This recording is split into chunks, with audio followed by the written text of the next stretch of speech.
Уважаеми общински съветници, уважаеми кмет на общината, уважаеми кметове, кметски наместници, които сте тук, управители на фирми, на основание член 23, алинея 4, точка 1 от ЗМСМА откривам днешното 60-то заседание на Общински съветник Опол.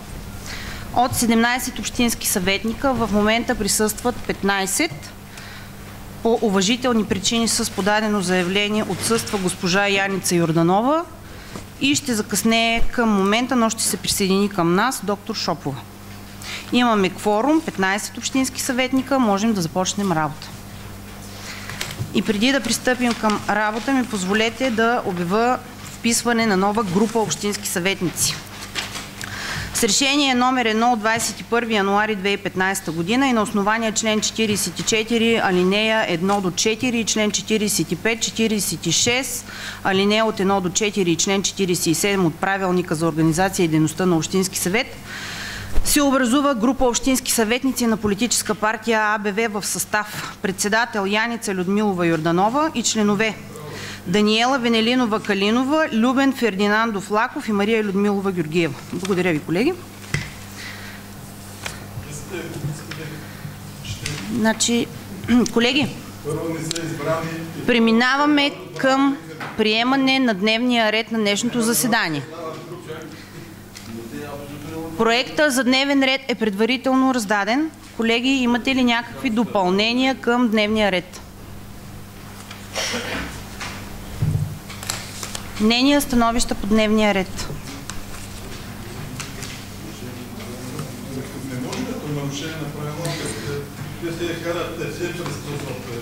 Колеги, позволете ми да направя допълнение от 3 точки. Предлагам ви в дневен ред да бъде допусната за разглеждане точка, която обсъдихме на постоянни комисии и на основание член 69, алинея 2 от правилника, 24 часа поради спешност и неотложност на разхода, ви предлагам да бъде допълнена в дневния ред. Точката касае даване съгласие за кандидатстване на община Никопол пред Министерство на труда и социалната политика, фонд Социална закрила с проект Домашен социален патронаж село Новачене. Колеги, моля, който е съгласен тази точка да стане допълнение към дневния ред, да вдигне ръка. За.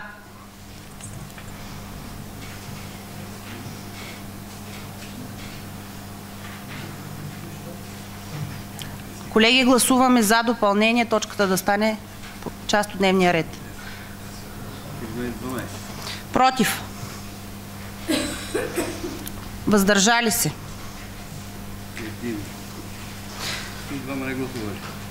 Няма не гласували.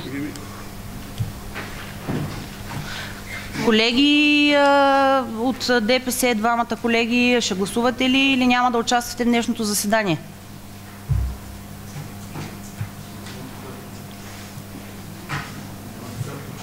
Значи това го разглеждахме на постоянни комисии, материалите бяха раздадени. Номер 28, входящ. На нашата комисия аз не съм видял, защото нямаше комисията по бюджет, не заседаваш. Колеги, намираме се в режим на гласуване. В момента ще ви дам възможност после да дадете вашето основание. Обявявам с 12 за, 0 против и 1 въздържал се. Точката става част от дневния ред. Колеги, предлагам ви тази точка, която приехме като допълнение в дневния ред, да стане точка 12 от дневния ред. Колеги, моля, който е съгласен да вдигне ръка за.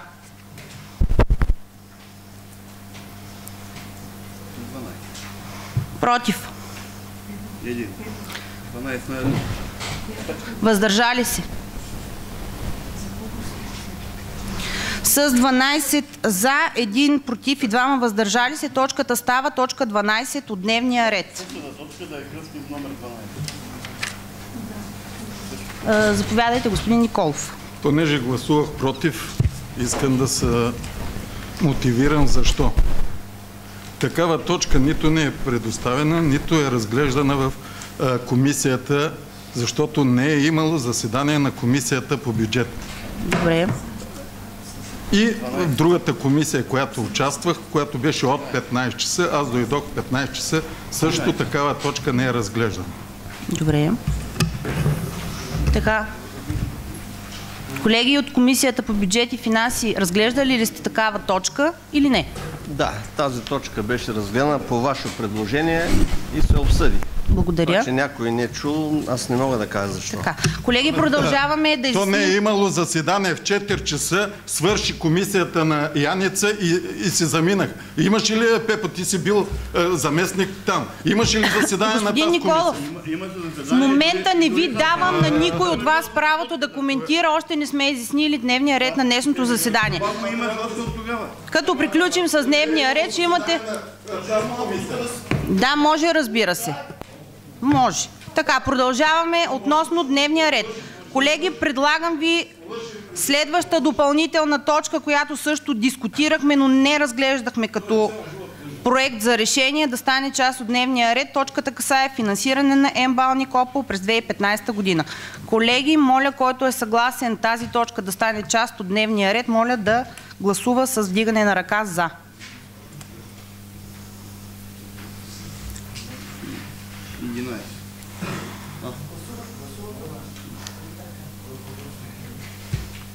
Вие ги дигате така. Пак повтарям, колеги, точка финансиране на МБАЛ Никопол да стане част от проекта за дневен ред. За.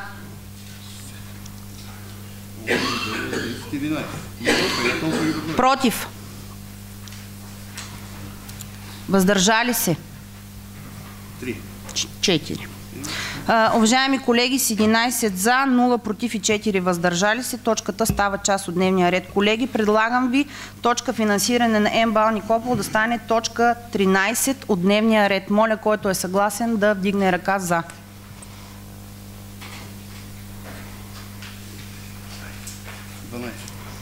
Против. Въздържали се. 4. 3.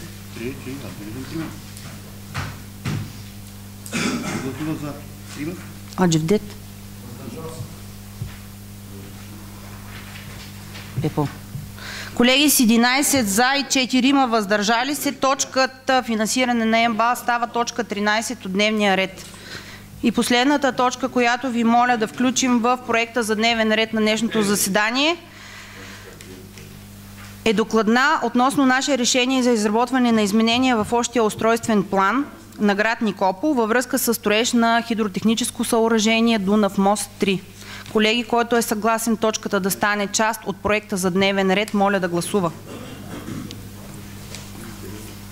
14, 12, 12. Против. Въздържали се. Колеги, с 15 за, 0 против, 0 въздържали се, точката става част от дневния ред. Моля тя да бъде вписана в дневен ред като точка 14 от дневния ред. Моля, който е съгласен да гласува с за вдигане на ръка. Другия път. Против. Въздържали се. Благодаря ви, колеги, с 15 за, 0 против и 0 въздържали се. Точката за промяна в общия устройствен план става точка 14 от дневния ред, като точка изказвания, становища, предложения и питания става точка последна от дневния ред, точка 15.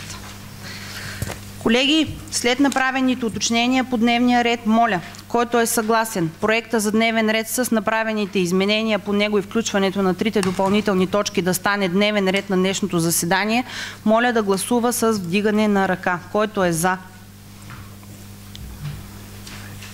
11. Против? Въздържали се? 4.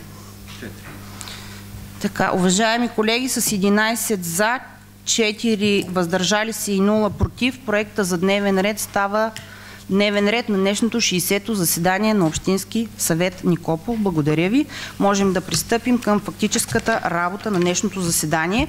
Обявявам за протокола, че е постъпило питане от Пепо Йорданов Петров, заместник-председател на Общински съвет Никопол и общински съветник от групата на ГЕП, на което ще му дам възможност да изкаже мнение и становища. Последна точка на днешното заседание. Така, колеги, нека преминем към първа точка от дневния ред, а тя е информация за финансово-икономическото състояние на Общинско търговско дружество МБАЛ Никопол ЕООД с повече от 50% общинско участие за четвъртото тримесечие на 2014 година. Колеги, материалите до тук са обсъдени в постоянни комисии. Няма постъпили становища по първа точка от председателя на постоянна комисия. Колеги, имате ли нещо по точката?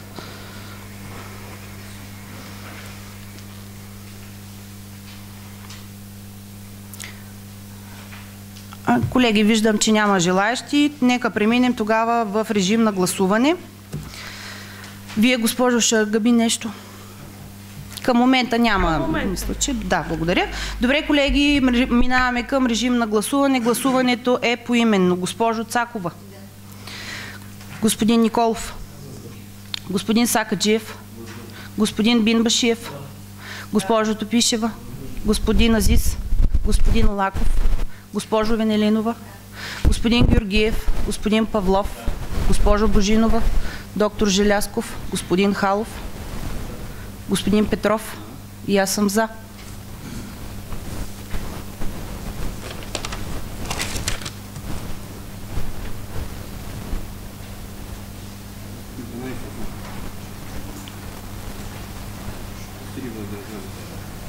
Уважаеми колеги, по точка 1 с 12 за, 0 против и 3 въздържали се, проекта за решение е приет като решение. Благодаря ви, колеги. Преминаваме към следваща точка от дневния ред, точка 2. Информация за финансово-икономическото състояние на Общинско търговско дружество Медицински център 1 ЕООД град Никопол с повече от 50% общинско участие за четвъртото тримесечие на 2014 година. Колеги, по материала също няма становища от постоянни комисии. Материала е разгледан на тях. Имате ли нещо, председатели на групи? Доктор Кръстев. Добре, благодаря. Значи няма желаещи. Колеги, предлагам да преминем към гласуване на материала. Гласуването е поименно. Проекта за решение е пред вас. Колеги, ще ви помоля само едно. Давам ви възможност да се изкажете. Ако имате такова, дайте ми сигнал в началото. Как да бъде сигнал? С вдигане на ръка, то е оповестено в правилника. Ще ви дам думата. Значи, аз мисля, че питах. Погледнах, никой нямаше. Слушам ви. Уважаема госпожо председател, уважаеми господин кмет и колеги, кметове, лесно минаваме тези точки, но когато има проблем, медицинският център, управляваща коалиция ГЕРБ и АБВ почиват, НАП, МАП и така нататък. Да не правим реклами тук, но когато има проблем, те нямат възможност, проблемите ще ги решават другата коалиция. Но иначе резонно ние помагаме на медицинския център, грам не сте помогнали. Първо, всички, повечето от колегите от среща преди оплюваха доктор Кръстев. Той еди къв си сега нещата, цитирам поименно, може да ги кажа кой, как е цитирал нещата от господин Халов, като почна нататъка. Но искам между другото да кажа, вие колеги от ГЕРБ, не дейте, ходете само по централите да гоните хората от работа, ами помагайте на общинските институции. Господин Сакаджиев, може да си поговорите Госпожо председател, моля ви се, не ме прекъсвайте. Представителите на политическите сили извън точка обсъждане отчет на Медицински център 1. Ще ви помоля. Политическите разговори може да ги водите. Госпожо председател, аз ще ви помоля. В кабинета ми, ако искате, в стаята на общински съветник. Заповядайте в кабинета ми, политически разговори. Ама вие само стоите в кабинета, той трябва да стоите там, където могат да се помагат на институциите. Но не да отходите по институциите. Да разбирам, че съм следена дали седа в кабинета си от вас и как си купувате банани с аудито на общината, с Пепо Петров и Яница Людмилова на задната седалка, и Зеле си купува Пепо Петров, с аудито, което е било много по предназначение за господин Сакаджиев, предупреждавам ви, госпожо председател, не си позволявайте подобни приказки, защото ще ви накарам да ги докажете в съда. Абсолютно ще ги докажа с снимков материал. Добре, чудесно. И я кажете тук пред всичките, как си ходите на семинари, обучения, безплатни, с пари, така нататък, в този крах, където общината в момента няма пари за едно командировъчно и си купувате банани с аудито на общината. Благодаря. Значи, толкова е смешно това, че даже няма ви обърна внимание. На семинари ходим, защото има нужда да ходим на тях, не да се разхождаме. И в чужбина не сме ходили също. Така че, колеги, намираме се в точка 2. Има ли някой изказвания по точка 2 отчета на медицински център? Задайте ми го писмено, ще ви отговоря. Така.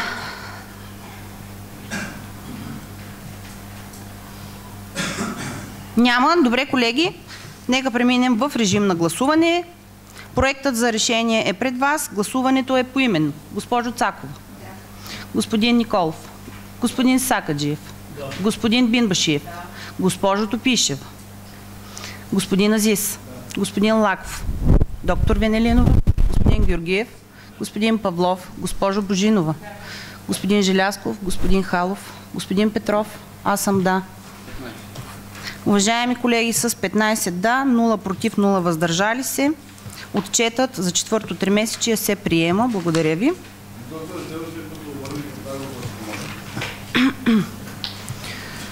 Така, преминаваме към точка... Да, благодаря ви.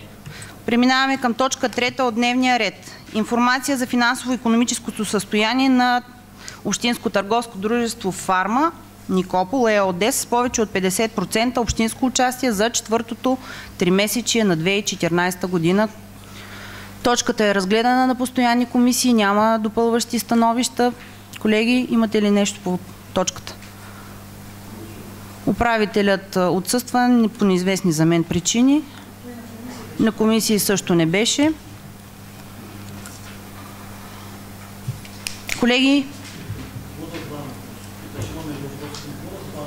да, прав сте, за това предлагам, тъй като няма кой да ни отговори, да приемеме отчета и да преминем към режим на гласуване.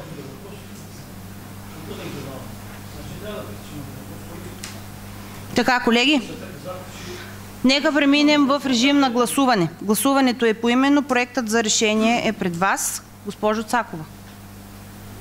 Господин Николов. Господин Сакаджиев. Господин Бинбашиев. Госпожо Топишева. Господин Азис.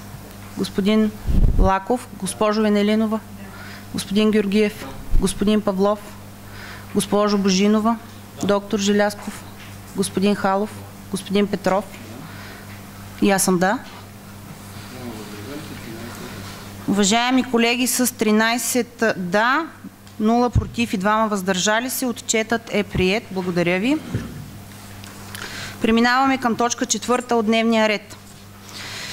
Информация за финансово-икономическото състояние на Общинско търговско дружество Пристанище Никопол ЕООД с повече от 50% общинско участие за четвъртото тримесечие на 2014 година. Колеги, материала е разгледан в постоянни комисии, няма допълващи становища. Имате ли, колеги, въпроси? Господин Димитров? Нямате. Добре. Колеги, не виждам желаещи от ваша страна. Предлагам да преминем в режим на гласуване. Проектът за решение е пред вас. Гласуването е поименно. Госпожо Цакова, господин Николов, господин Сакаджиев, господин Бинбашиев, госпожо Топишева, господин Азис, господин Лаков, доктор Венелинова, господин Георгиев, господин Павлов, госпожо Божинова, доктор Желязков, господин Халов, господин Петров и аз съм да. Уважаеми колеги, с 15 да, 0 против и 0 въздържали се, решението и отчета са приети. Благодаря ви, колеги. И благодарим на господин Димитров. Така, колеги, нека преминем към следващата точка 5 от дневния ред.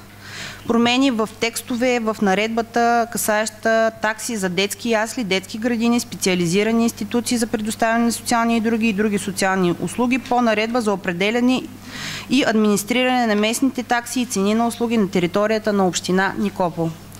Колеги, материалът е обсъждан в постоянни комисии, няма допълващи становища. Колеги, ако имате думата или може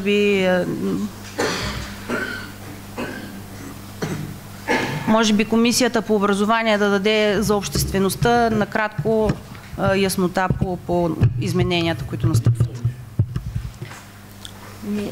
Тя беше разгледана тази точка в комисията. Госпожа Ангелова беше там. Става въпрос за това, че досега е имало такса 25 лева и 35 лева в зависимост от доходите на родителите. Сега таксата за децата в детските градини става 10 лева, независимо от това какви са доходите на родителите, но е обхваната с това, че независимо дали детето посещава или не посещава през цялото време, през целия месец детската градина, тази такса ще си бъде в размер на 10 лева, като за всяко второ и следващо дете, което също посещава детска градина на територията на нашата община, таксата е 50%. Да. Благодаря ви, госпожо Топишева, за разясненията. На всички следващи 10%. Смятаме, че с подобно изменение се дава равен достъп на всички деца до целодневни детски градини с цел да имат равен достъп до образование. Аз лично приветствам идеята и ще я подкрепя. Така че, колеги, ако нямате нищо, предлагам ви да преминем. Заповядайте, господин Кмете. Уважаема госпожо председател, уважаеми общински съветници, кметове, смятам, че това предложение, което съм внесъл на днешното заседание, отговаря повече на визията, която приехме още в началото на мандата. Или социалната сфера наистина да бъде един от приоритетите ни. До сега имаше едно ограничение за доходи на семействата до 500 лева и над 500 лева. Тази дискриминационна граница смятаме да отпадне. И виждате, че от 25 и 35 лева, която е била таксата в детските градини, ние смятам, че с една оптимизация на работата съумяхме тази такса да бъде 10 лева на всяко едно дете, второ и трето вече на 50%. Веднага възниква въпроса с колко ще утежним бюджет. Тук мога да ви кажа, че дори от тази година, защо пристъпихме именно сега, ще кажете, а не миналата или по-миналата година. Ще ви кажа, че от тази година дейността на общинския детски комплекс минава в делегираните дейности. Или ние ще получим някъде около 12 000 лева. Това, което е необходимо в разликата на таксите, преди и сега, ще бъде някъде в порядъка на 5-6 000 лева. Или виждате, че там, където можем и имаме възможност, винаги ще анализираме нещата и винаги сме открити и отворени да бъдем в работа си, в интерес на обществото и на хората. И аз благодаря за това, че наистина изразявате своята подкрепа за това решение. Благодаря ви още веднъж. Благодаря ви, господин Бебенов. Мисля, че всички ще се солидаризираме около идеята да дадем равен достъп на нашите деца до образование, така че мисля, че няма дебати по тази точка. Тя е разглеждана и в постоянни комисии и ви предлагам направо да преминем в режим на гласуване. Колеги, проекта за решение е пред вас. Той касае много подробен разчет на групи, които ще бъдат освободени от такси, ще бъдат с намалени такси. Най-важното за всички родители е, че тяхните деца ще посещават учебните заведения с такса 10 лева, независимо от своето присъствие. Така че проектът е пред вас, колеги. Предлагам да гласуваме. Иначе, който иска да го прочете, може да го прочете. Колеги, предлагам да преминем в режим на гласуване. Гласуването е поименно, госпожо Цакова. Господин Николов. Господин, значи решенията, знаете прекрасно, че са публични, ще бъдат обявени във всички възможни сайтове. Господин Сакаджиев. Господин Бинбашиев. Ти не даш май никой думата. Значи в режим на гласуване сме. Вземете ли решение, председател обществото си? Да чуят хората. Всички нямат интернет в кварталите. По селата нямат интернети. Значи мисля, че го обявихме за какво става въпрос. Госпожа Топишева беше достатъчно. Колега, в режим на гласуване сме, ако обичате, дайте си становището. За, против, въздържал се. Да не се останал времето от Държиков, така запядваш. Господин Бинбашиев. Той ли ще команда? Давай, давай. Ще хората да чуят решението. Господин Бинбашиев, в режим на гласуване сте. Няма да гласувате ли? За. Госпожо Топишева. Господин Азис. Господин Лаков. Не мога да четеш. Госпожо Венелинова. Господин Георгиев. Господин Павлов. Госпожо Божинова. Господин Халов. Господин Петров. И аз съм за. Да чети решението хора да ги чуят. Не мога да четеш. По български има двойка. Значи прекъсвам заседанието и се оправите. Ще казвам съвсем сериозно. Обявим резултатите. Уважаеми колеги, с 15 за, 0 против, 0 въздържали се, проектът за решение е приет. Колеги, преминаваме към точка 6 от дневния ред. Приемане на годишна програма за развитие на читалищната дейност в община Никопол и календар за предстоящите културни събития в община Никопол през 2015 година. Уважаеми колеги, материалът е разглеждан в постоянни комисии. Има и становище на постоянната комисия по образование, култура и вероизповедание. Госпожо Топишева. Винаги приемаме годишен план за развитието на читалищната дейност. На Комисията по образование, култура и вероизповедание излезе със становище да бъде променена точка към раздел 3 римско, страница 3, ред 7. Така, първата колона да стане отбелязване на 6 май в скоби Хъдърлес Георгиовден. Втората колона остава месец май. Колона трета място на провеждането става в зависимост от вероизповеданието на населението.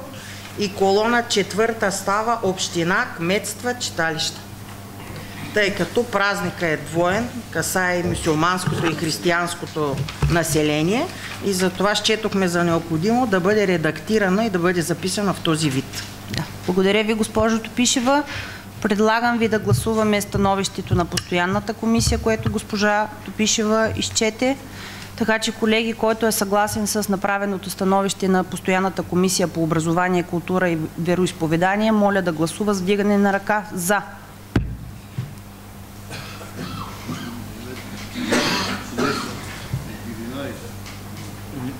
Всички сме за.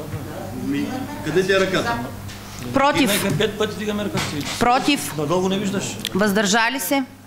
Казах 5 пъти, не вярваш. Добре. Уважаеми колеги, с 15 за, 0 против и 0 въздържали се, становището на постоянната комисия се приема като становище за изменение проекта за решение. Така, колеги, дебат по точката, някой нещо още да не е останал, да не е питал по нея. Няма. Добре, колеги, предлагам тогава да преминем в режим на гласуване. Гласуването е явно с вдигане на ръка. Колеги, който приема годишната програма за развитие на читалищните дейности и културните мероприятия на община Никопол за 2015, моля да гласува с вдигане на ръка за. Против? Въздържали се? Няма. Благодаря ви, колеги. С 15 за, 0 против и 0 въздържали се приема проектът за решение и приемаме програмата за читалищна дейност и културни мероприятия в община Никопол. Преминаваме към точка 7 от дневния ред. Приемане на доклад за оценка на имот частна общинска собственост, представляващ поземлен имот 30117, находящ се в землището на село Санадиново, местността Горни Бостани с площ 1,56 декара, с начин на трайно ползване други селищни територии, във връзка с наше взето решение. Мусилиево. Да, с нещо друго. Да, извинявам се, в Мусилиево. В Мусилиево. За Мусилиево става въпрос. Колеги, материалът е обсъждан в постоянни комисии, няма постъпили становища, но имате ли някакви мнения, предложения по точката? За протокола към нас се присъединява доктор Марина Шопова. 16 кворум. Заповядайте, господин Георгиев.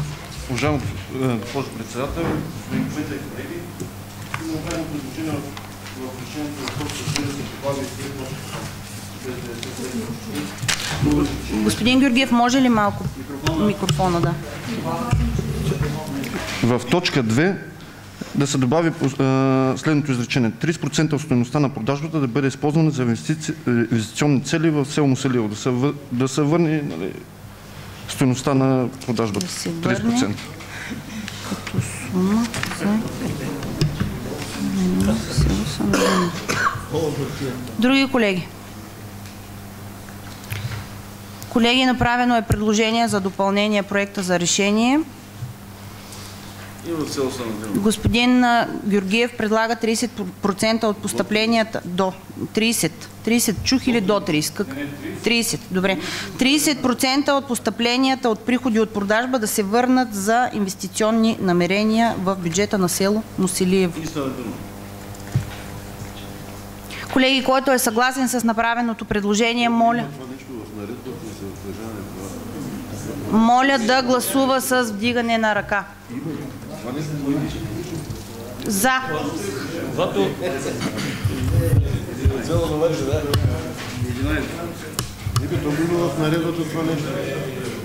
Против. Въздържали се. Колеги, намираме се в режим на гласуване. Въздържали се. Кой е против? 12 Добре, уважаеми колеги, направеното изменение в проекта за решение е прието с 12 за и 4 въздържали се. Така. Колеги, ако искате думата, моля, искайте по стандартния ред. Не влизайте в диалог. Нарушавате реда в зала. Господин Георгиев, господин Бинбашиев. Колеги, ако няма други желаящи да се изкажат, моля да преминем в режим на гласуване. Така, предлагам ви да приемем проекта за решение с направеното допълнение. Гласуването е поименно.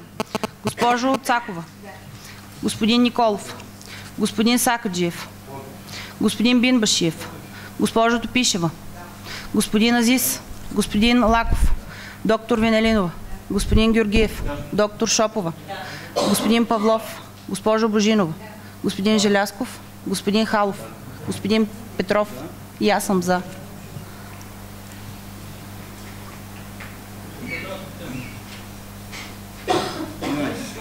Да, нататък.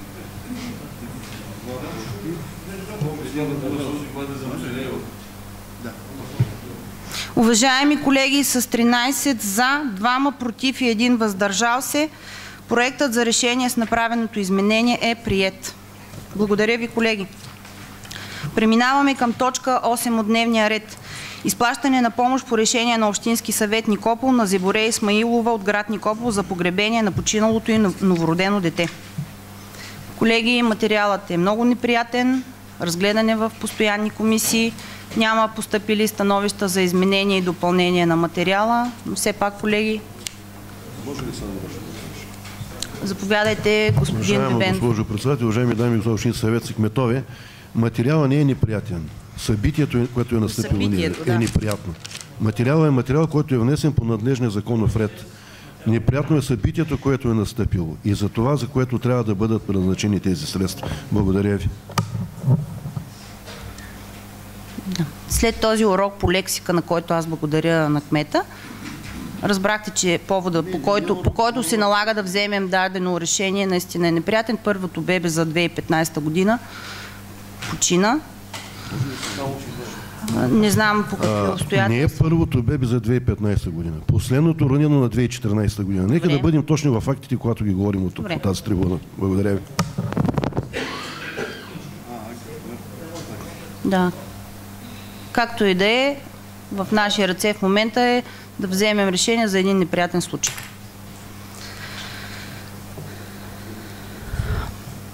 Колеги, няма желаещи, виждам. Нека преминем в режим на гласуване.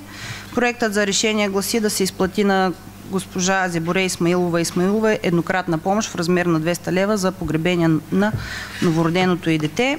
Материалът е гледан в Обществен съвет и е минал през постоянни комисии на Общински съвет. Минаваме в режим на гласуване. Гласуването е явно с дигане на ръка. В смисъл няма какво да питам. Който е за, моля да гласува. От зала отсъства господин Халов. Против. Въздържали се. Уважаеми колеги, с 15 за, 0 против и 0 въздържали се, проектът за решение е приет. Благодаря ви. Така, преминаваме към точка 9 от дневния ред. Становище по молба на Йонка Милкова Иванова от село Санадиново, община Никопол, във връзка с открита процедура за опрощаване на дължими вземания към местния бюджет. Колеги, материала е обсъждан в постоянни комисии. Няма взети допълващи становища. Има ли желаещи да вземат отношение?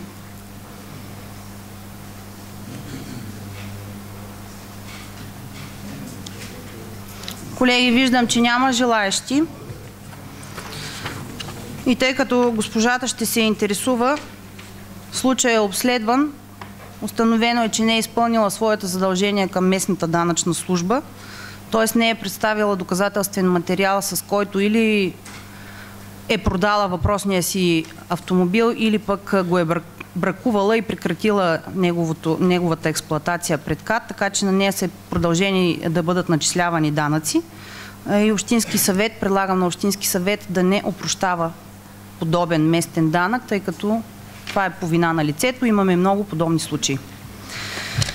Така, след като изяснихме ситуацията, колеги, предлагам да преминем в режим на гласуване. Проекта за решение е пред вас. Общински съвет не подкрепя искането на госпожа Йонка Милкова и документите ще бъдат придвижени към администрацията на президента за окончателно становище по опрощаване на местния данък. Колеги, гласуването е явно за вдигане на ръка. Моля, който е за проекта за решение да стане решение на Общински съвет, да гласува.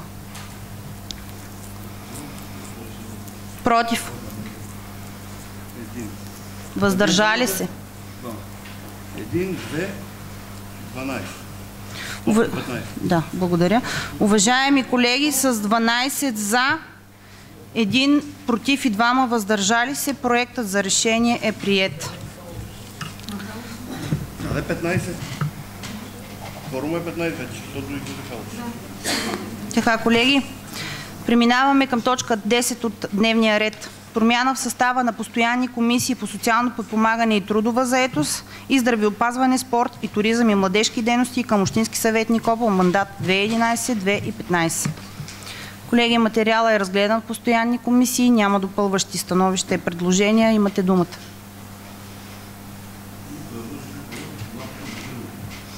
Заповядайте, госпожо Цакова. Уважаема госпожице председател, уважаеми господин кмете, уважаеми колеги, виждам, че господин Валери Желязков се е съгласил да оглави Комисията по здравеопазване, спорт, туризъм и младежки дейности, за което мисля, че преди 2 общински сесии, дори аз го бях предложила, защото в негово лице виждам човек, който ще се справи с задълженията. Той тогава ми отказа, приемам лично отказа, но ви поздравявам за това, че все пак сте приели. Благодаря, госпожо Цакова. Господин Сакаджиев. Да. Уважаема госпожо председател, уважаеми господин кмете, колеги, аз във връзка с предложението за председател на Комисията по социално подпомагане и трудова заетост, мисля, че госпожа Натка Божинова Димитрова може да се справи сигурно като председател. Не съм убеден, но ние никога няма да може да кандидатстваме общината за програмите, защото председателката на комисията ще бъде в конфликт на интереси. Първо. И второ, мисля, че не е удачно тя да бъде председател на комисията, защото всички нови проекти, които идват от социални, там от какво беше към заетост, мисля, че ще бъде в противовес на изпълняваната от нея длъжност като на директор на Бюрото по труда. Да, благодаря ви. Това го приемам като сигнал, който ще бъде обследван. Към момента нямам такива становища относно направеното предложение, така че, колеги, връщаме се отново към предложението. Ще обследвам случая.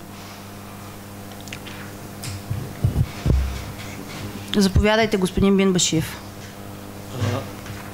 Мария, защо, когато махнат... Господин Бинбашиев, бъдете така добър. Мария, ще ми казвате на кафене, на Царевица, на където искате. Значи, тук предимно се изисква пред обществото да сме добре запознати и възпитани. Добре, слушам ви, господин Бинбашиев. Защо, когато махнахте председател на постоянна комисия, решихте, не направихте същото предложение, да го сложите на дневен ред, да мине през комисиите? Страх ли беше? Не. А го пуснахте преди 24 часа. Кои предложения минават преди 24 часа от сесията? Най-належащите. За които Общински съвет се произнесе, че ще влязат в дневен ред. Много добре знаете. Много добре. Благодаря. Нали има наредба? Приключихте ли? Отговор? Да, благодаря. Госпожо Топишева, заповядайте. Госпожо Георгиева, имам един въпрос от правна гледна точка. Съгласувало ли това нещо съгласувано ли е с юриста, и като избира за член на постоянната комисия, председателя не е ли член на постоянната комисия? Не. И какво е? Член е, разбира се. Избира за член, не би ли трябвало да член бъде... е в тази комисия с по-специфични функции. Да я ръководи. Да бъде, да речем, доктор Венелинова остава член на постоянната комисия. Тя не излиза от нея, ама избира за член. Ние, нали, конструирахме комисиите в Общинския съвет на първото заседание. Избира за член, според мен, не е правилно записано. Не знам как се е произнесъл юриста. Как да избереш член на една комисия, който си е член все пак там? Излиза, че всички, които са председатели на комисии, те не са членове в тези комисии. Те са само председатели. Добре, нека да е така. Аз не виждам нищо лошо да препотвърдим нейното желание да остане член във въпросното комисия. Не, аз имам, нали, въпросът ми е избира за записа. Записа ме интересува. Ясно, че ще останат членове. Значи аз не мога да ви отговоря, не съм юрист. Знаете, че имах необходимост от такъв. Това не е гледано от юрист, така че... Да, благодаря, госпожо Топишева. Други колеги? Всички вече се изказахте. Аз мисля, че на комисиите беше редно да стане подобен дебат. Господин Бинбашиев, втори път думата не давам. Тук има 4 точки. Нека има 4. Така. Колеги, други колеги, които не са взимали отношение. Добре. Ти питали ме, не искам да остана в тази комисия. Като каза, че волята ми. Ти питали ме, не искам да остана в тази комисия. Да, питах ви, господин Бинбашиев, на 5 януари ви питах. Нали казах на тебе лично, че не искам да остана. След първоначалното не, вие дадохте съгласие. Нали ми казах, че не искам да остана в тази комисия. Кога си ми казал? Лично на теб, като твоя кабинет. Ако си ми казал, няма да предлагам. Мама ти не. Аз какво ти казах, не искам да остана там. Добре ви, господин Бинбашиев, дайте си заявление, сега ще ви избереме, вие мога да я напуснете, така че какъв е този проблем? Майко. Колеги, направено е предложение, обсъдено е в комисиите. В комисиите не стана дебат, нито бяха зададени такива въпроси. Значи тази порочна практика ще бъде спряна. Комисиите са работни, ако искате, идвайте и работете. Така, господин Николов, вие взехте, не взехте, заповядайте. Взехте, не взехте. Пишете там дали съм взел или не ме давайте по-хубаво. Аз предлагам тази точка, тъй като не е издържана юридически, да отпадне от дневния ред. Да. Аз не мога да се съглася с вашето твърдение. Вие не сте юристи, не може да имате подобни твърдения, така че ще подложа на гласуване вашето предложение, но няма да се съгласа с него. Колеги, има направено предложение точката да не бъде разглеждана, въпреки че е приета в дневен ред. Колеги, който е съгласен точката да отпадне от разглеждане в днешния дневен ред, моля да гласува с за и вдигане на ръка. Против.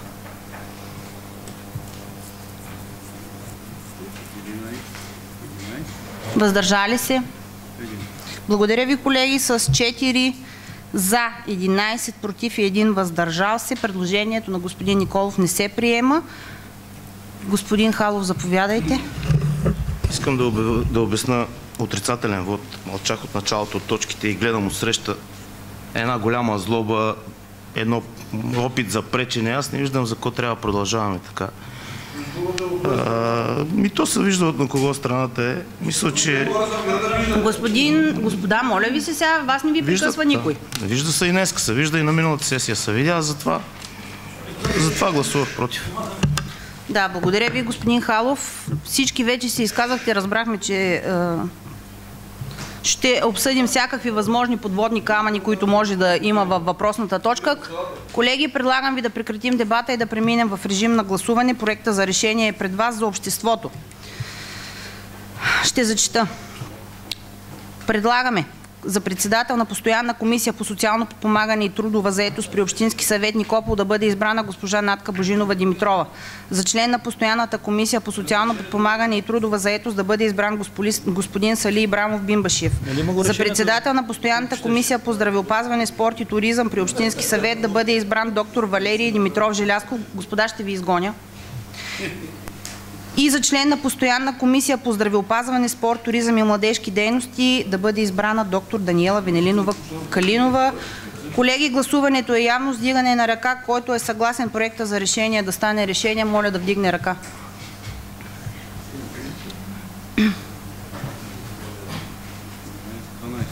Против? Въздържали се? Уважаеми колеги, с 12 за, 3 против и 1 въздържал се, решението е прието. Благодаря ви. Преминаваме към точка 11 от дневния ред. Приемане на отчет за дейността на Общински съвет Никопол и неговите постоянни комисии за периода 1 юли – 31 декември 2014 година. Колеги, материалът е разгледан в постоянни комисии, няма допълващи или изменящи становища. Имате ли нещо по точката? Председатели на групи? Колеги? Заповядайте, господин Халф.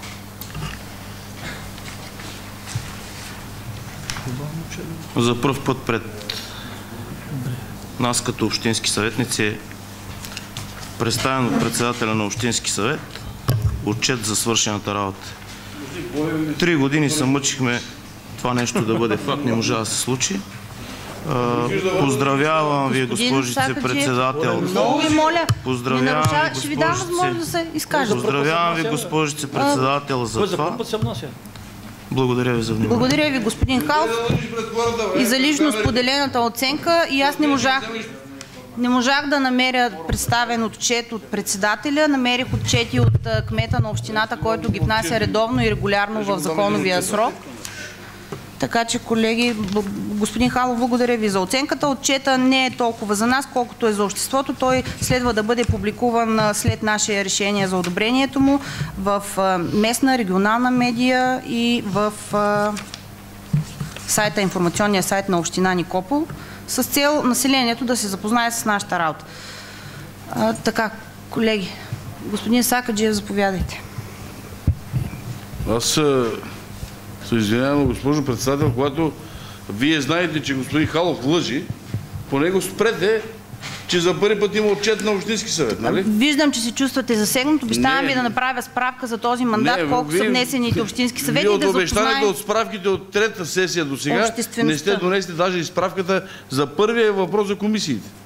Кой е този първи въпрос, господин? Значи аз нямам нищо при мен писмено, реда е такъв. Запишете си ги, ако искате, ще пуснем поставен въпрос, писмено поставен отговор.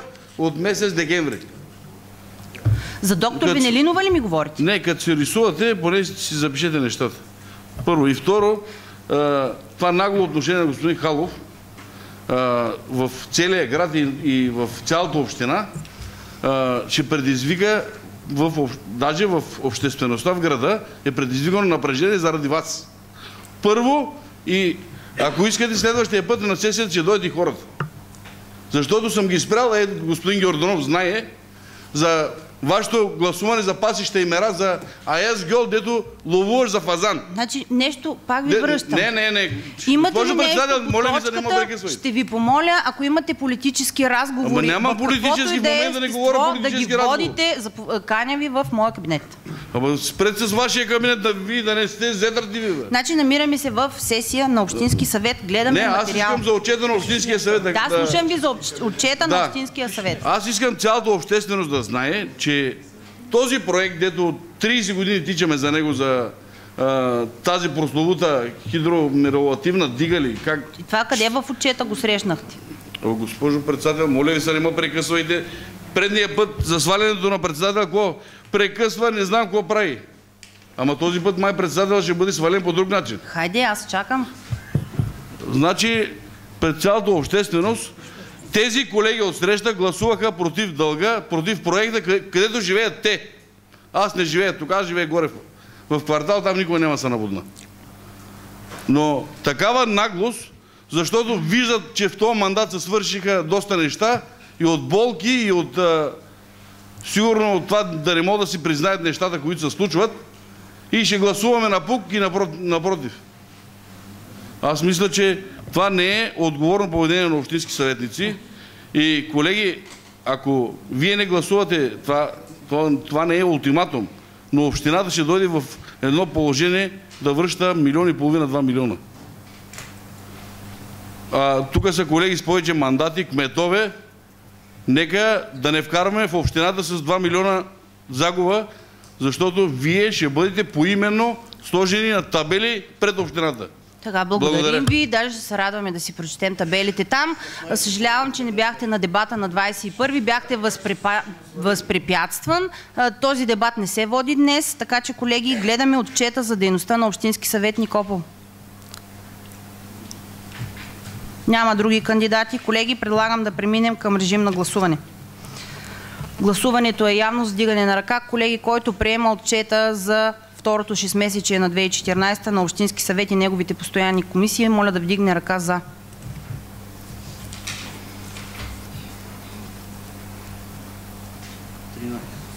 Против? Въздържали се? 14. Някой не гласува? Кои са двамата? Гледам ги в очите. Николов? Добре де. Николов гласува за. Николов, спри се малко.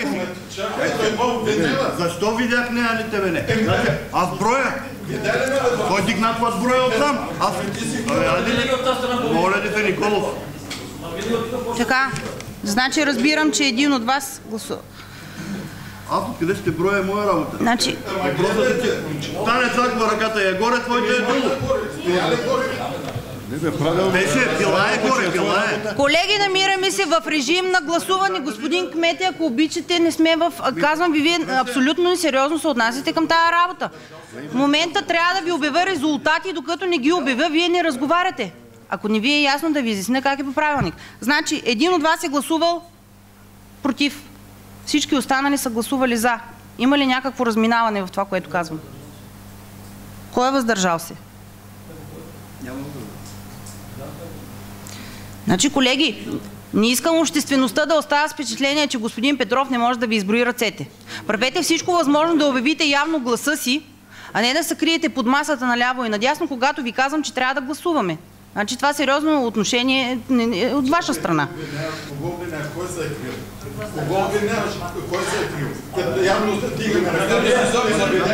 Значи, господин Николов, за вас не спора изобщо. Колеги, приключваме дебата. Пепо, дай ми резултат.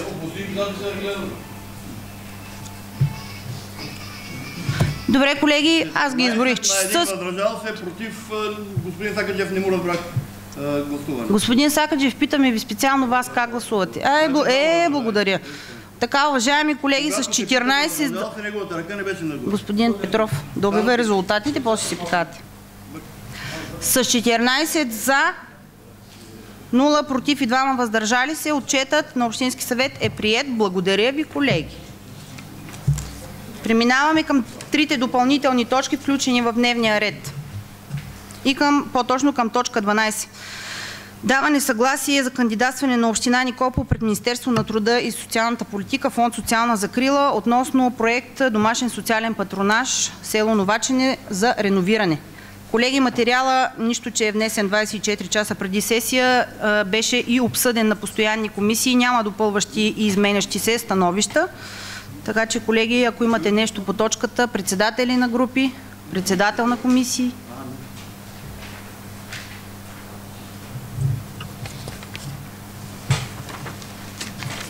Добре, накратко става въпрос за кандидатстване пред фонд социална закрила за закупуване на ново оборудване и слънчев панел, който да подпомогне и да облегчи работата в социален патронаж село Новачене, който снабдява приблизително толкова клиенти, колкото и социален патронаж Никопол, който беше частично реновиран, доста реновиран, не помня точно какви са инвестициите, миналата година.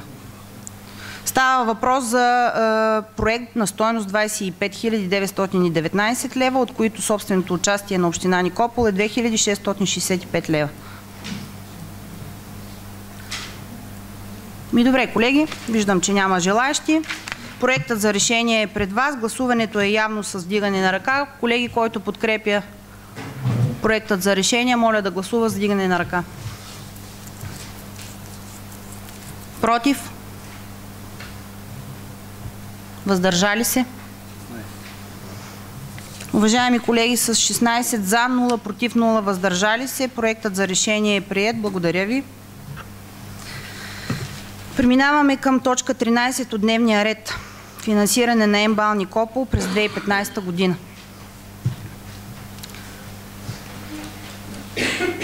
Материалът не е гледан в този вид, в който е поднесен, тъй като беше необходимо време за разчет и изготвяне, но е дискутиран в комисиите и проблемите са дискутирани в постоянните комисии на Общински съвет. Спешността на материала е породена от липсата на гориво в многопрофилна болница за активно лечение и от една заповед за доброволно изплащане на натрупани задължения към ЧЕЗ в размер на 12 749 лева. Заповядайте, господин Николов. Уважаеми колеги, аз бях въздържал се до влизането на този материал и сега първо, преди да взема отношение, искам да отправя един въпрос към прокуриста. Направим ли са всичко възможно, както е в препоръките на заповедта за разсрочване и така нататък на това задължение? Да, ако обичате, други колеги, заповядайте там, нека колегите да имат възможност.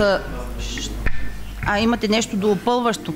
Добре, колеги, госпожа Шаргаби, заповядайте. Относно задължението по ЧЕЗ, към ЧЕЗ, това, което направих до момента е, срещнах се с юриста, който отговаря за Плевенския регион на ЧЕЗ и от него имам уверение, че ще бъде разсрочено плащането възможно най-максимално. Но условието от тях е, че трябва да бъде заплатено като начало 30% от дължимата сума. И оттам нататък в период от 6 вноски, 6 месечни вноски да бъдат поксани. За уточняваш въпрос, може би реплика, заповядайте. Не, благодаря за отговора. Аз искам да взема отношение, защото толкова средства, които вложихме в тази болница през всичките 25 години, не са влагани. И не мога да приема, че от месец 2 до месец 11 не е плащан енергията и никой не се е мръднал пръста за това. Това е безхаверие.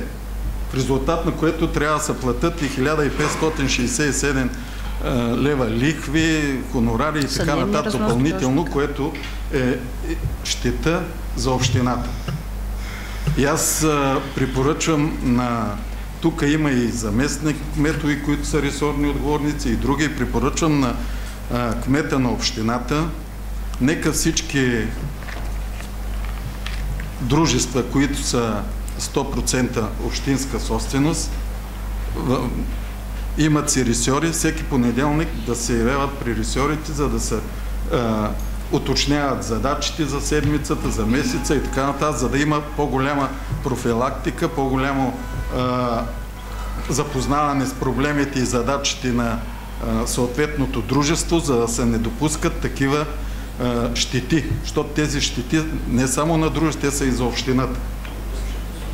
Това е като стил на работа трябва да се направи, защото не виждам тук някой трябва да поеме отговорност за това нехайство. Явно сумите не са били от порядъка на 1000 левове, но за да не се плаща толкова време, аз няма как да подкрепя едно такова решение за грешките на определени лица. Благодаря ви, господин Николов. Други колеги?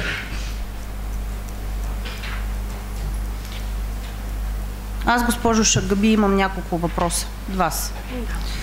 Докъде стигат и какви са вижданията ви за новия договор с КАСА? И докъде са стигнали процесите по сключване на новия рамков договор с Здравна каса?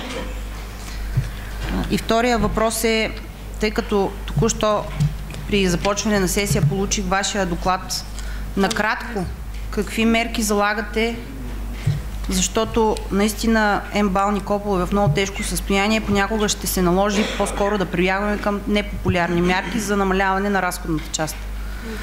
но имаме тайни надежди, че новия рамков договор, ако всички постъпки от страна на лечебното заведение са изпълнени, да ни дадат възможности за повишаване на приходната част от към пътеки. Това са двата ми въпроса.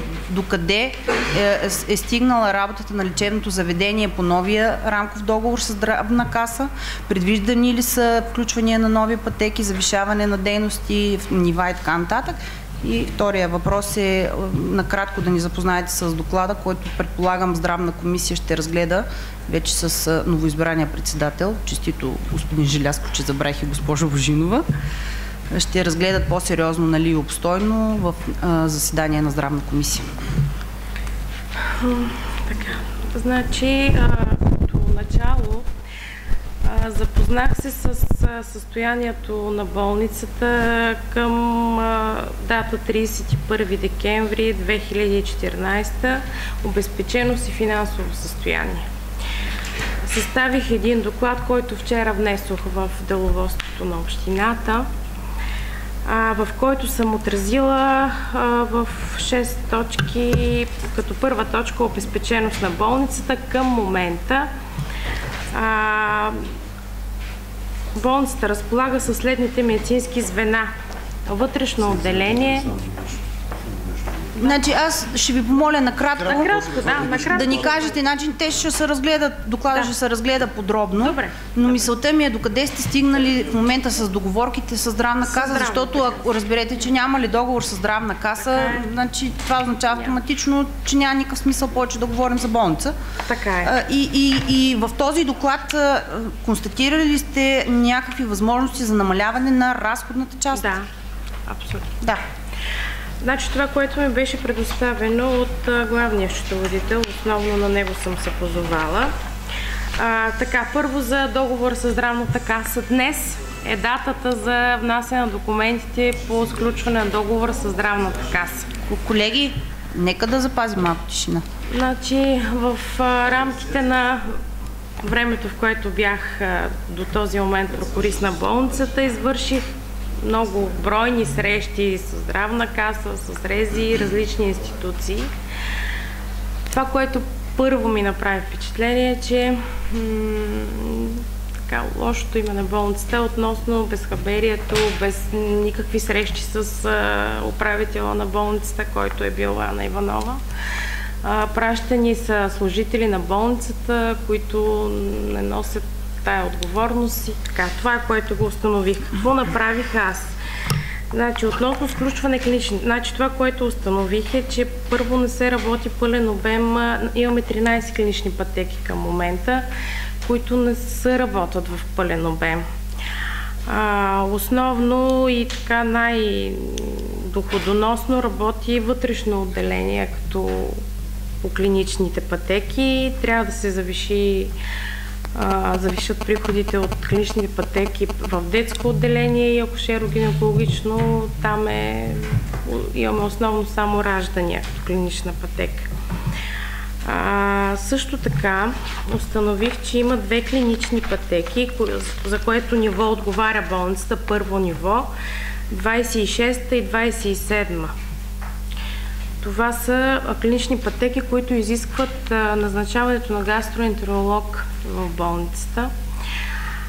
Единственото, което касае защитаването на тези 2 клинични пътеки, и в кратки срокове успях да намеря гастроентеролог с срещи многобройни, който се съгласи да работи на трудов договор с нас, за да бъдат включени допълнително, да бъдат защитени всъщност тези 2 клинични пътеки. А цялостният договор с Здравна каса? Днеска се внасят документи. Да, те са включени в сключване на договора с Здравната каса. А някакви възгледи от ваша страна за повишаване на нивата на клиничните относно пътеки? Повишаване на нивото на болницата. Изискването е да се повиши нивото на клиничната лаборатория, второ ниво, което ще изисква време. Аз проведох няколко срещи с лаборатории в Плевен, Екзакта Медика, Рамос, които имат желание да работят с нас, но ще трябва време и продължителна работа с тях, оформяне на документи и така нататък. Вчера се срещнах с доктор Ноева, която отговаря за болничната помощ и специално за Никопол в частност. От нея получих уверение, че към момента просто това няма как да стане, защото е необходимо време това нещо да се включат тези допълнителни договори, да се повиши нивото на клиничната лаборатория, дали ще бъде с изнесен адрес, защото това е всъщност прецедент във всички останали общини, всички болници имат второ ниво, клинично второ ниво болници. Като казвате, това ще изисква време, означава ли, че в рамките на 2015 година е възможно предоговаряне за по-високо ниво на клиничните пътеки? Да, би могло да е възможно предоговаряне за тези допълнителни клинични пътеки към АГО, основно към акушеро-гинекологичното отделение. Другото, което е така от идея и също касае време, е да заработи доболничната физиотерапия. Също съм провела срещи относно този въпрос в Здравната каса и ще работиме към тази насока, защото оттам основно ще имаме приходи към пациентопоток. Освен това, пациентите, които са тук на територията на Никопол, пътуват до Плевен, за да им бъде оказана такава физиотерапевтично лечение и до лечение след основното болнично лечение, и по този начин ще бъдат улеснени хората тук в Никопол да могат да си провеждат до лечението след основното им лечение в болницата. Друго, което ми направи впечатление, е недобре сключени договори по доставчиците, с доставчици. Така, което основно ми направи впечатление е сервис компютърна техника и специализиран болничен софтуер. За период от около една година на Вал Electronics дължиме 4362 лева. Мисля, че тези разходи с предоговаряне би могло да бъдат доста... И не само това. Това е, което прави впечатление най-така фрапантно. Освен това, има сключени договори с персонал, който е излишен към болницата. Плащат се заплати, които... Какво чакате още? Това е абсолютно във вашите правомощи. Значи чакаме това, че трябва да бъдат правно издържани прекратяването на тези трудови договори. Драстично са намалени заплатите. Как са сключени договори? И знам и кога са сключени тези договори. И знам при какви условия са сключени тези договори. Драстично са намалени плащанията към тези. Значи има счетоводството прави впечатление, че има проблем в счетоводството. Да, ако госпожа Шагаби, тъй като има думата, но виждам, че има още какво да сподели с нас. Да, значи установих пропуски в воденето на счетоводството в болницата. Така, значи има допълнително плащане, неосчетоводявани без документ. Да. Това трябва това, което трябва да се направи според мен е да се направи един независим финансов одит, за да могат да се проверят как стоят нещата с счетоводството на болницата. Относно прекратяване на тези договори, които са излишните, намалили сме им колеги заплатите чувствително. Нека чуем госпожа Шагаби. На тези колеги, които са в излишество като договори, ще бъдат прекратени още от следващия месец. Аз ви благодаря. Предполагам, че сте в готовност, ако други колеги имат питания. Господин Кмете, заповядайте. Уважаеми госпожо председател, уважаеми дами и господа общински съветници, кметове, аз смятам, че този дебат трябва да се получи още когато разглеждахме финансово-икономическо състояние за четвърто тримесечие, защото то дава една подробна картина за това какво е състоянието на болницата. Можем да кажем, че нещата там са твърде сложни. Ние се опитахме, аз внесох едни предложения преди 2 години, когато нищо не можа да се получи по този въпрос. След това тук водихме редица срещи с предния управител, който ни гарантираше, че беше свил разхода до минимум. Обаче на практика се оказа, аз изпратих от общината експерти да извършват една проверка в болницата, оказа се, че нещата не стоят по този начин. И молбата ми беше към новозначеният прокурист в болницата в Никопол, именно тези неща, там където можем и каквото е необходимо да се направи, защото по този начин не може да се продължава. Другото, което говорихме за този договор с лаборатория, за да сме да минем второ ниво и оттам вече и по-добре заплатените пътеки. Другото, което говорихме, беше за рехабилитацията. Ние трябва така да направим нещата, за да можем да изравним приходната с разходната част за дадения период. Не достигнем до това нещо, нещата тръгват главоломно надолу, което просто не са желателни и там наистина трябва да предприемем някакви драстични мерки, за да можем да овладеем ситуацията. Без болница в Никопол не можем, но трябва да видим в какъв вид и в каква форма. И аз смятам тук, че доктор Желязко може да бъде от полза, да видим къде какво може да се направи. Тук и доктор Шопова, доктор Венелинова трябва да бъдат активната страна за това, какво трябва да предприемем и как трябва да го предприемем. Благодаря ви. Да, благодаря ви, господин Кметев. Аз само исках да, ако е удобно. Да, само бих искала да дам. Добре, заповядайте. Значи това, което направих така най-спешно беше да издам заповед за да не се използват елоуредите в болницата по време на отоплителния сезон при наличието на въглища.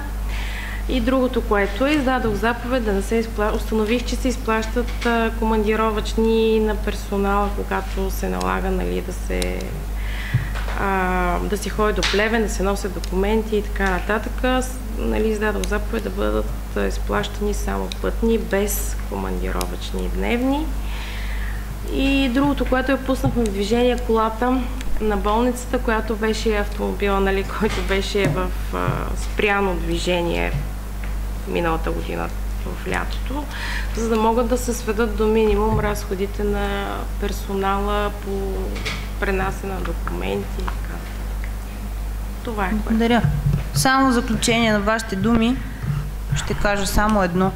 Много съжалявам, че хората, които наистина работят и болеят за тази болница, са персонала, който най-много трябва да страда, но този акт да съхраним или запазим формата на това лечебно заведение е общ.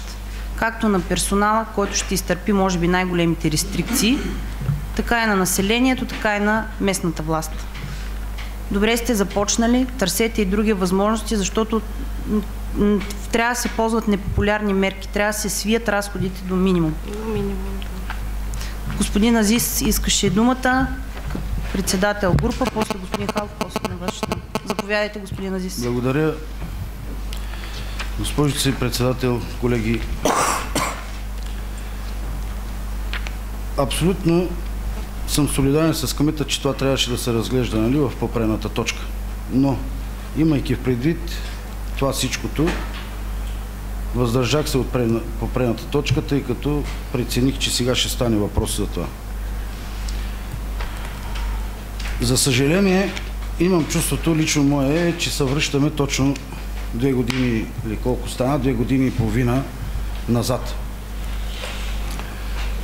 В момента си представям, че бившата управителка все едно седи там с това, което колегата Халов каза, че ти беше одобрил. Да, бях и одобрил за това, което беше предложила като варианти за излизане.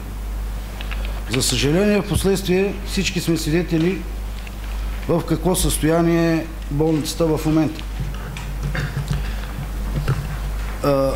Но моето разбиране е винаги било така, както преди няколко сесии бях казал за определено изпълнение на строителни обекти, да се вземат на време мерки превентивни, а не след като изминат нещата да говорим. Така че оказа се, както се казва, че управителката е вадила по 3 лева да взима хартия, до такава степен беше свила разходите. Сега се оказва съвсем различно, тъй като защо казвам, че се връщаме преди 2 години и половина. По същия начин тя беше заявила, че от по-предния управител предоговарянето с определени фирми ще доведе до снижаване на разходите. Оказва се, че аз даже я толерирах, че определени с поддръжката на медицинската апаратура е спаднала на 2000 лева от 6 и тъй нататък. Аз въпросът ми е, за да не отнемам толкова време. Първо, от тук нататък, дали прокуриста новия е преценила с какво предложение следващо ще излезе за финансиране пред Общинския съвет. Предполагам, дали за Вал Електроникс, което цитирате, дали за някоя от другите фирми. И от 2 години и половина първото беше занимаване с запорна сметка от, какви бяха там, за лекарствата, забравих им името. Фарма. Софарма ли как бяха. Сега от 6. Утре с какво ще дойдем? До кога това нещо ще продължава, тъй като абсолютно е вярно, че работниците, които работят и полагат труда там, в момента страдат. Оказва се следното, че те не получават възнагражденията, за което полагат труд, не са платени за осигуровки, но управителката се е получила до сега. До кога в общината ще продължава всеки да си прави, и за съжаление излизам прав от това, което бях казал, когато беше тя тук, че ще дойде и ще си получи заплатите, накрая ще си вземе за шапката и ще си отиде и проблема пак ще остане при нас. В една от предните, за което гласувах против, искам да попитам господин кмета в точка 2, като не се освобождава от отговорност, предната управя по какъв начин и има ли начин сега, с което чуваме, да и се търси отговорност за всички тези нарушения, тъй като в момента новия прокурист каза, даже е допуснато финансово нарушение в частта на воденето на счетоводството. По какъв начин ще държим сметка? Връщаме се обратно за рехабилитацията, която трябва да бъде, което тя 2 години и половина ще доведе допълнителни доходи. Аз имам чувството, че само наливаме в пусто, празно. Но разбира се, никой не може да поеме такъв ангажимент от раз да каже не може да се дават пари, в смисъл да се закрие болницата. Трябва да се търсят начините, но в момента аз честно ви казвам и абсолютно няма да подкрепя едно такова предложение, тъй като менеджери мисля, че назначаваме, разграничавам се, нямам нищо против, защото нито ви познавам, нито не взимам отношение за вашата работа, които идват на момента да си оправят личното положение, ако щете. В същото време се изписваха, че са много по-ангажирани и са причастни от всеки един от нас. Много ми е интересно, не мога да получа отговор. В тази община правят се грешки, товара се населението с определени, ако щете, за това беше принудено и да се предлагат преди определено време повишаване на данъците заради такива грешки на отделни, ако щете, и служители, тъй като идват санкции в общината, които затрудняват дейността на общинска администрация и кмета. Но не видях един път да се каже, един човек е виновен, наказан е или е подведен под отговорност. Това, господин кмете, или трябва да се случи, за да бъде назидание за следващи и тъй нататък, когато човек застане някъде първо да чувства отговорността, която е поел, а не да мисли, аджаба, аз 5 лева ли ще изкарам или 20 лева? Благодаря ви, господин Азис. Много задълбочен и точен коментар. Благодаря. Да, ще ви уважа, ще чакам много по какъв начин ще се търси отговорност и изобщо дали ще се търси. Благодаря. Сега давам думата на господин Халов като председател група, после на господин Николов и на кмета на Мусилиево, който е изявил желание също да вземе отношение. Господин Халов, имате думата. Аз мислих да не взимам отношение изобщо, но той ми спомена името, отказах се просто да взема думата. Колега, знаеш колко е хубаво да се върнем 2 години назад, ако можеш. Защото преди 2 години назад задължението беше към 140, в момента е 540. И както господин Николов каза, 140, 50, 60, мисля, че има наляти, значи излиза на още 140 отгоре, те отиват 700 хиляди лева. И много съм съгласен с вас и с това, което казахте, Обаче само ще задам един въпрос. Защо сега го задавате и защо сега поставяте тези въпроси? Къде бяхте, когато беше предната управителка тук и защо тези въпроси не се зададоха? След като от господин кмета беше назначена комисия от общинска администрация, която да направи финансов одит на болницата, защо тези неща са пропуснати? Защо до днес, след като 2 години не беше обещано, нямаме рехабилитация, не е дигнато нивото на пътеките и не се правят стъпки? Защо сега тази управителка трябва тепърва да предприема тези действия? Много е интересно това. Няма да се връщам на заема тук, който заем не можахме да разберем всички като общински съветници, половината къде отиде. И сега в един момент стигаме до едни страшно много задължения. И извинявайте, господин кмет, ама когато стана въпрос тук за задълженията към ЧЕЗ, Вие предприехте ли някакви действия или помогнахте ли нещо в здравна каса, съдействахте ли? Защото пишем в едно тефтерче там, правим някакви отчети на общинска администрация и виждате, че ефекта го няма. И аз го казвам за пореден път, тук ще го повтарям всеки път.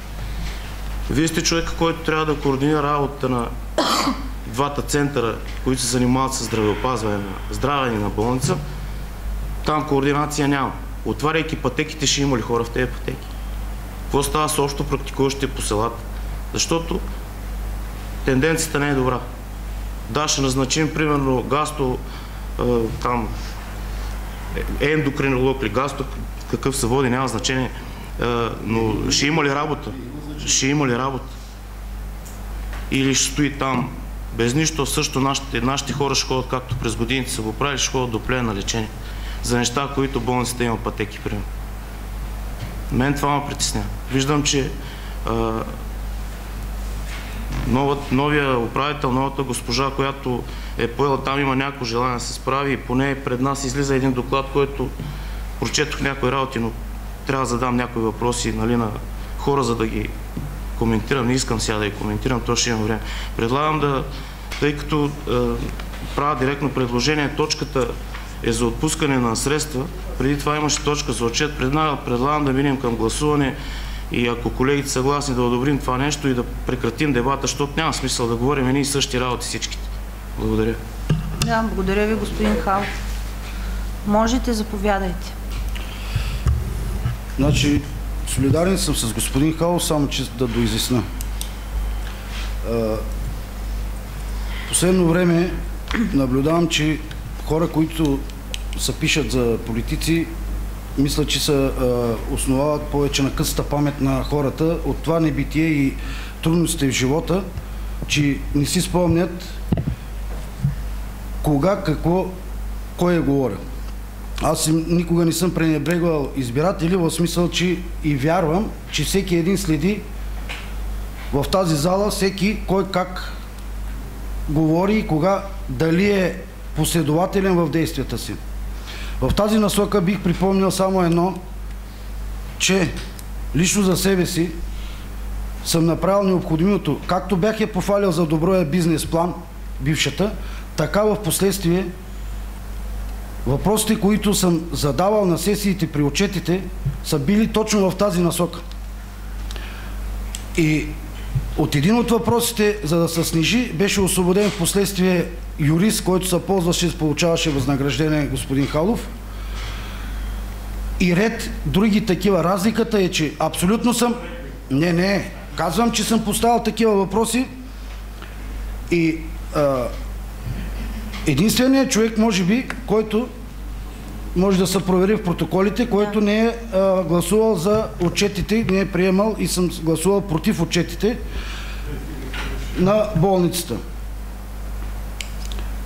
Съгласен съм с това, че всеки един от нас, разликата е, че на време, което в изказването трябваше да се вземат мерки и тези проверки относно дейността й, абсолютно съм солидарен с вас, че трябваше да се извършват на време. Благодаря. Благодаря ви, господин Азис. Има предложение, редно е да го прогласувам, но все пак нека от уважение, нека изслушаме господин Николов и кмета на Муселиево и след това предлагам да прекратим дебата. Аз ги обявих, да, именно. Господин Николов, имате думата. Уважаеми колеги, аз се извинявам, не вземам изказване за втори път, да правя предложение по проекта за решение.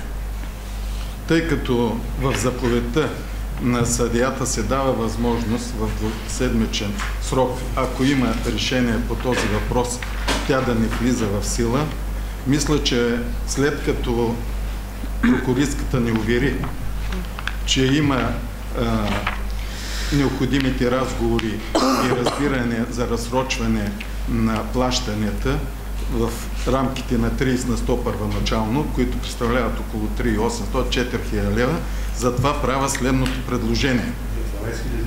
Срока, господин Николов, отдавна е просрочен. Отдавна е просрочен срока. Мисля, че изтече на просрочени. И второ, по точка 1.1, понеже средства от субсидията 12 000, както и разходите по заповедта, мисля, че Общинския съвет не бива, тук има и главен счетоводител, да поема разходите, тъй като те са неправомерни и са направени в резултат на определено нарушение на дадено лице, което при една ревизия ще бъде начетен и той трябва да си носи отговорност лично. Така ли е, господин счетоводител? Ти го знаеш, това си. Да. Така че тази част от това няма как да я поемем, аз не мога да се съглася. Добре, благодаря ви, господин Николов. Аз няма как да дам становище, тъй като виждам, че това е подписано от юрист на община Никопол, господин Симеон Петранов. Не мога да кажа доколко юридически е издържано, при положение, че е подписано от юриста на общината. Но бих направила една забележка към материала, която също е юридически, относно оформлението. За пореден път моля общинска администрация да има предвид факта, че Общински съвет работи с един закон, нарича се ЗМСМА, и е редно в основанието да допишем, и ви предлагам, направо ви правя предложение, в основанието, за което приемаме решението, да бъде дописан член 21, алинея 1, точка 6 от ЗМСМА, т.е. точката, по която ние по Закона за местно самоуправление взимаме това решение. Колеги, ще ви помоля да гласуваме предложението. Член 21, алинея 1, точка 6 от ЗМСМА.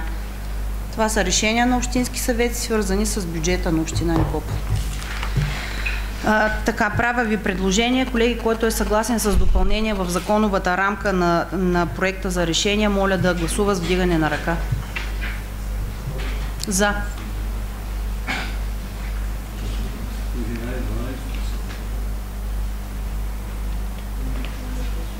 Против. 14. Против ли? 14. Против. Въздържали се? Кой го няма? Един не е гласува. Кой не е гласува? Добре, значи специално да ви гледам и... Уважаеми колеги, щом един не гласува въздържал се, уважаеми колеги, с 15 за и един въздържал се приема направеното предложение за промяна в нормативната рамка на проекта за решение. Така. Колеги, ако кмета на Мусилиево не ми е сърдит, вече навлязъл в режим на гласуване, ще наруша процедурата. Колеги, предлагам ви да преминем в гласуване на проекта за решение с направеното изменение.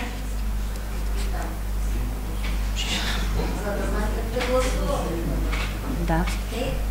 Значи тези 12 700 така са тези 3% или общата сума? Това е цялото задължение по заповедта за доброволно изплащане, чието срок е просрочен, но от страна на ЧЕЗ не са предприети никакви съдебни производства за запор на сметките, просто поради добра воля от тяхна страна. Така че, колеги, нека преминем в режим на гласуване за проекта за решение с направеното изменение. Гласуването е поименно. Госпожо Цакова. Да. Господин Николов. Господин Сакаджиев. Господин Бинбашиев. Госпожо Топишева. Господин Азис. Господин Желязков. Извинявам се, Лаков. Доктор Венелинова. Господин Георгиев. Доктор Шопова. Значи обявете го. Не гласувате поради конфликт. Благодаря, господин Павлов, госпожа Божинова, доктор Желязков, господин Халов, господин Петров и аз съм да.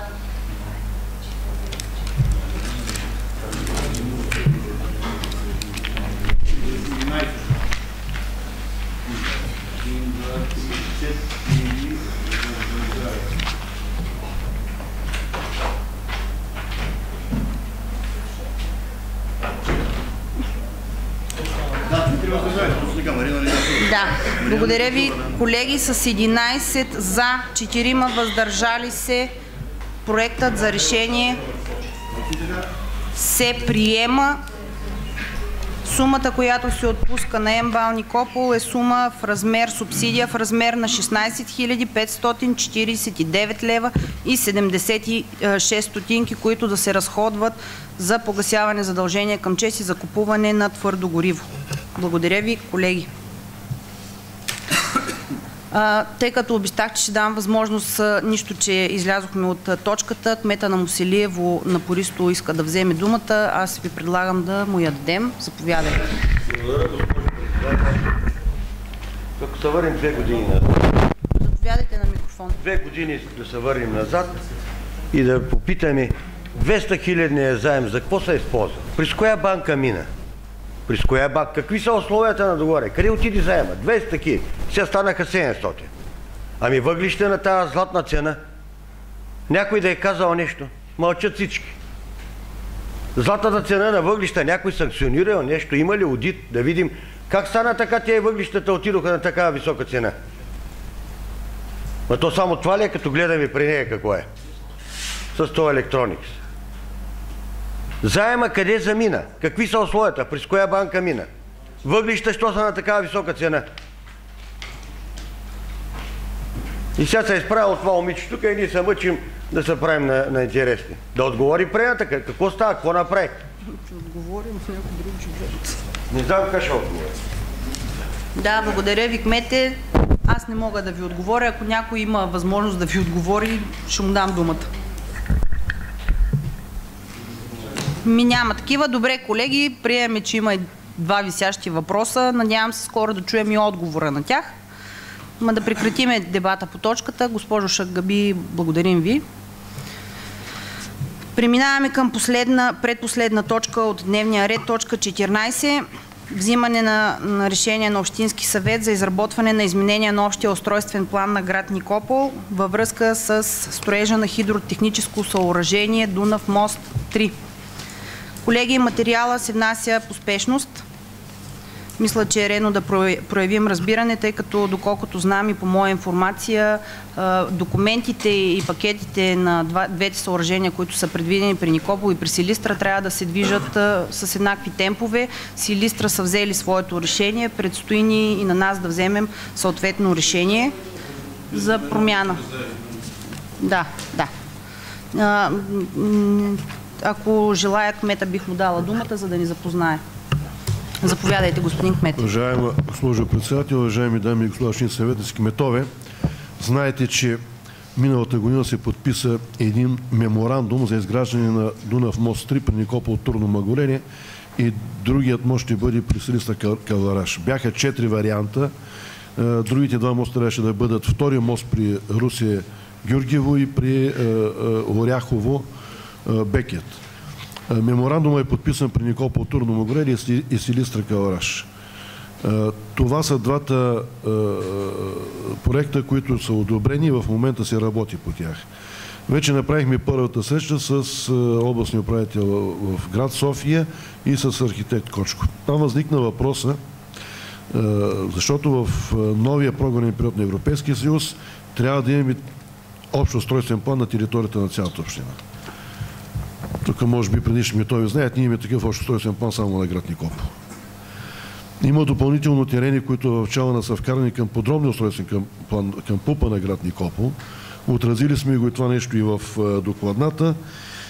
С изменението и приемането на постановлението от 2003 година, което беше фактически отменена забраната в ниската част на град Никопол да се извършва строителство, тъй като ще да се изгражда хидротехническия комплекс. От тогава фактически ние направихме подробния устройствен план на град Никопол. В момента сме кандидатствали и към Министерството, бившето на инвестиционното проектиране, което имаме проект. Очакваме всеки момент да се финализират нещата и да подпише и договора с тях за изграждане на общ устройствен план на територията на цялата община. В момента с това, което предприемаме с архитект Кочков, е да можем да направим извадка на терена, където ще бъде Дунав мост 3 и да може да се разработи в подробен устройствен план на град Никопол. Защото процедурата цялата за изготвяне на общия устройствен план е твърде дълга. Така че да се направи това изменение, това ще послужи като една подложка, за да може да се изготвя вече идейния проект за Дунав мост 3. Това е презумпцията, на която сме се спрели, за да можем наистина да вървим напред и да работим по изграждането на Дунав мост 3. Благодаря ви. Благодаря ви, господин кмете. Колеги, имате ли въпроси? Заповядайте, господин Сакаджиев. Да, благодаря, уважаема госпожо председател, уважаеми господин кмете, колеги, кметове. В този общински съвет и по-предния гласуваме за едни стратегически строителства за община Никопол. Ферибота вече го имаме. Гласувахме и за хидротехническо съоръжение, което няма да го имаме, защото не гласувахме пари. Сега чуваме мост 3, което наистина ще бъде тук, но нека колегите всички, когато гласуваме нещо, нека после да не забравяме, че един път сме го гласували, после не щем да го гласуваме. И господин кмете, както и другите кметове са тук, не знам, оня ден на пресконференцията, защо трябваше да бъде поканен доцент Ангелов, защото аз казах на предната сесия, че този човек, господин Георгиев, тези хора горе де живеят, трябва да го сритат с крака. Той им разсипа живота. Този много прекрасен доцент Ангелов, дето оня ден взема тук да ми говори приказки. Той разсипа този исторически път и сега всички с колите се бият по уния железни, как да кажа, гробища на доцент Ангелов. И този доцент Ангелов дойде тук, искал да прави той пак проектиране. Този, не знам, доктор Желязков по-добре го познал от мене, този не трябва да се допуска в този град. И цялото му проектиране, да не взема да говоря за улица Шипка. Какво направи? И нека, колеги, когато гласуваме за някакъв вид строителство, което е жизнено важно за общината, аз, както предния път казах, не живея в ниската част на град Никопол. Мен не ме бърка високата вода на Дунава, но нека, когато тези хора, които си чистят мазите от постоянната влага и така нататък, нека да гласуваме разумни решения, не на инат. Благодаря. Да, благодаря ви. Колеги, имате ли въпроси относно докладната, която гледаме в момента? На мен ми беше зададен въпроса, кое точно място, кой парцел се предвижда за изграждането. Има ли някаква визия? Това би ли коствало собствени средства на община Никопол? Да. Това са въпросите, може би, които на този етап е нужно. Да, заповядайте. Мога само да уверя обществеността, че не можем да използваме средства за държавни терени, за държавни дейности. Така че ние не можем да финансираме такива видове. Много добре го знаят всичките колеги. Парцелът, който се предвижда, е мястото. Нали за това се прави тази извадка, за да се каже точно къде. Той не може да каже сега. Не, някакви визии, някакви възгледи върху това. Къде точно правим тази извадка? Да дойдат уне да определят. И ние да кажат румънците, че техните ще бъде тук долу до завода на нашия горе, правим мост по диагонал. Разбираш ли? Това са си задания, не мога да кажа нещо. Той никой не може да каже. Нали? Да. Ние разбираме. Добре, колеги, да запазим ред. Сега с кмета обсъдихме ориентировачното място, което ще се проучва, разбира се, защото обществеността явно се интересува от строежа на Дунав мост, старото устие на река Осъм. Или някакъв... Може, разбира се, това е целта на питанията. Да се даде яснота. Смятам, че не ние ще го обсъждаме. Ние трябва да дадем основата, на която да се стъпи тази извадка. От тук нататък вече с самото проектиране и самия идеен проект трябва да бъде да се определи точка, къде ще бъде местото. Това трябва да стане и с румънска страна. Така че някъде около старото корито на река Осъм, това значи следваме пътя от град Плевен на десния завой, който е за град Никопол, там някъде в този участък. Но дали ще бъде на 100-200 метра отгоре, дали 50 метра по-надолу, това нещо вече ще бъде тогава, когато се изработва самия проект. Не можем да кажем, нали, категорично къде ще бъде. Затова днеска взимаме това решение, за да може да започнат вече и конкретните действия по изграждането, най-вече за проектирането за изграждането на Дунав мост 3 при град Никопол. Благодаря ви. Благодарим за поясненията. Колеги, имате ли още въпроси по точката? Добре, колеги, предлагам да преминем към режим на гласуване. Гласуването е явно с вдигане на ръка. Който е за проектът за решение, който е пред вас да стане решение, моля да гласува за вдигане на ръка. Господин Сакаджиев, гласуваме за. Погледнете всички, погледнете ли? 16 за. Благодаря ви, господин Петров. Против? Въздържали се? Уважаеми колеги, с кворум 15. Господа, бъдете така добри да излезем от режим на гласуване и излезте вънка и си викате. Кворум 15. Отсъства от зала доктор Шопова. С 15 за Миланова. 0 против и 0 въздържали се. Проектът за решение се приема. За което ви благодаря, колеги. Преминаваме към последна точка от дневния ред. Изказвания, становища и предложения на гражданите. Обявих в началото на сесията, че е постъпило официално питане от господин Пепо Петров, заместник-председател на Общински съвет и общински съветник от групата на ГЕРБ. Господин Петров, давам на вас приоритетно думата. Заповядайте. Благодаря, госпожо председател. Господин кмете, искам да ви благодаря за това, че положихте труда да отговорите на въпросите ми, които бях поставил писмено и които устно бях поставил на сесията, която разглеждахме отчета за бюджета за третото тримесечие. Тогава го поставих този въпрос. Имам няколко момента, които нещо не ме удовлетворяват, искам да ви го поставя. Първото, което е, не спазихте срока за отговор. Нищо, че сте го извели с дата 19. От 19 декември до 5 януари едно писмо от втория етаж отива до третия етаж, нещо, което се случва за една минута. Но това не е най-лошото. Положили сте труд, за което ви го признавам. Договорите, става дума, касае въпросът ми, колеги, ако някой е забравил, относно договорите за земеделски земи и какви са, как са сключвани, с какви цени, кои са платени, кои не са платени и колко се остават да се доплащат от действащи и приключили договори.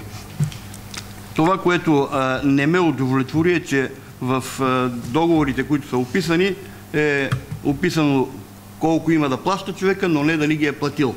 Плащането е оформено общо в някакви цифри, които въобще не могат да се съотносят по години колко пари. Но другото, което е, искам да попитам господин кмета, когато разглеждахме отчета за бюджета, и аз тогава на мене ми направи много голямо впечатление и аз именно за това поставих този въпрос. В графата приходи от наем на земя 354 698 план, отчет 135 497.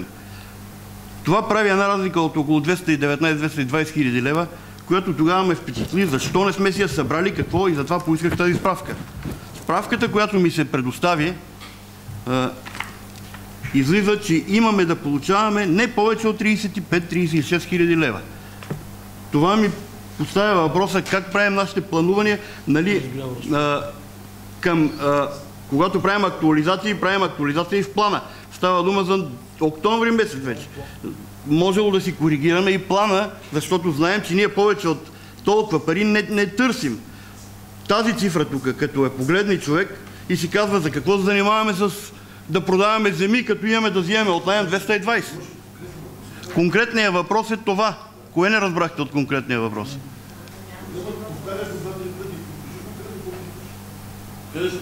Не разбрахте какво питам. Благодаря ви. Благодаря ви, господин Петров. Моля? Кой е наред? Аз или той? Значи, ако искаш да дам на Халов. Да, така каза. Той не е искал. Не ли ти ги изброи? Добре, да. Изброила съм ги. Така, вие изявихте желание за питания, заповядайте. Госпожо председател, благодаря. Имам един въпрос към бюджетната комисия. Защото ме питах хората, аз не знам, но сега събрах информация да ми отговорите. Господин Лаков, имало ли е в Правец семинар по бюджетни комисии? И в бюджетната комисия, колеги, са господин Лаков, председател, Янечка, Николов, Джевдет, Халов. Колеги, моля? Не е така. Бюджетна комисия, кои са? Какво се извинявам? В бюджетните ви ги сменихте? Лаков, Янечка, Николов, Джевдет? Бюджетна комисия. В бюджетна комисия. Само аз, Лаков, Джевдет, Николов и аз. Така. Сега, колеги.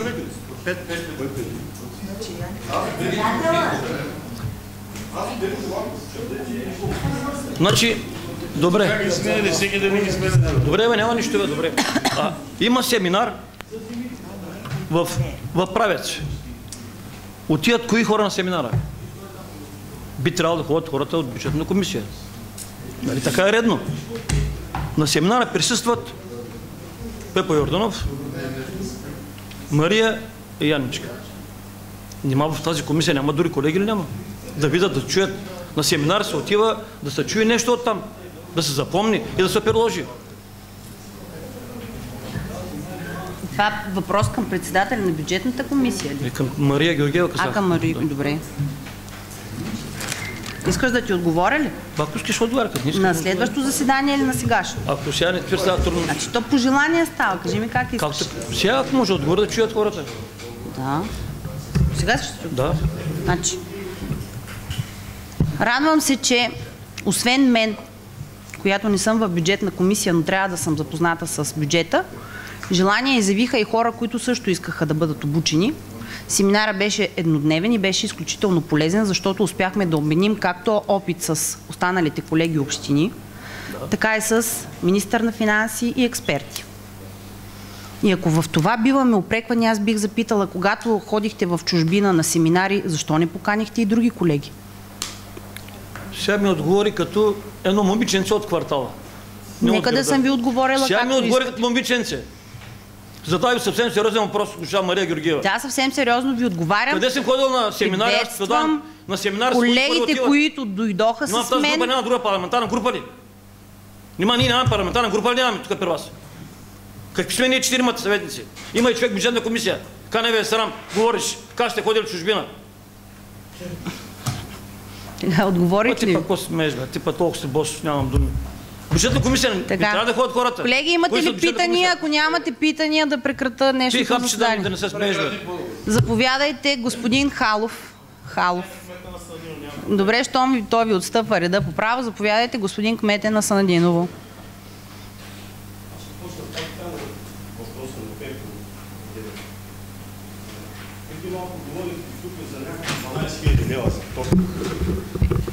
Мисля, че е много безотговорно това. Аз смятам, че само от Санадиново, ако се съберат парите от наеми, не тока, ами баяви от задълженията могат да се покрият. Въпросът ми е такъв. Значи имате решение 267 от 27 февруари 2013 година за даване на имоти на търг. Там са предложени в Санадиново 1331 декара. На търга са допуснати 1089 декара. Значи 250 декара, хубаво взел ги някой заобиколено, без търг, по втория начин някакъв. Човека си ги плаща.